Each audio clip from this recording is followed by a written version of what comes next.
Hello, hello. Recreating your default. Our defaults are the way that we behave or respond to our circumstances, our lives, how we're experiencing our realities without thinking too much or without too much intentionality behind it. And a lot of the time, those defaults are when we're scared or fearful to run away or to hide. And that's from trauma or from experiences where that felt like it was the only way to feel safe. And one of the things as we evolve as conscious beings, becoming more aware of how we experience ourselves, is that we get to co-create with the universe every day through every choice in every moment. We are in a constant quantum co-creation with all that is.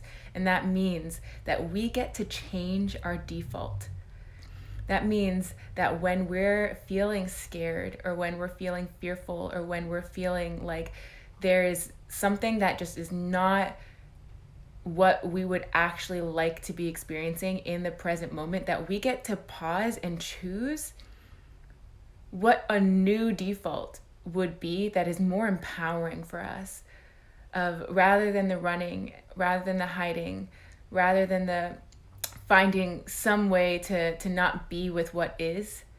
We get to choose a new default of, I'm going to be here, I'm going to be seen, I'm going to be witnessed, I'm going to be held, I'm going to be heard, and I'm going to invite anyone else who is wanting or needing that to have that too.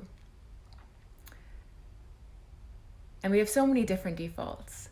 We have the default around our parents or the default around our significant others. We have the defaults around our friends, where we do just out of habit, we do the thing that has felt the most comfortable. And that's where we stay exactly where we're at. That's where we don't give ourselves the opportunity to break through that comfortability, to break through that same way that has kept you exactly where you're at, so that you can experience yourself on the other side of that default and show up for yourself, and then give permission for everyone else to show up too. So I invite you all to look at where you've been acting, behaving, thinking, or speaking out of a default, and bring more awareness to that default programming, to that default way of existing, and shift it for yourself in a way that allows you to experience more aspects of yourself so much more fully, and knowing that it takes tremendous strength and courage to be seen and to be held and to be loved and to be recognized in those feelings of wanting to run, in those feelings of wanting to hide.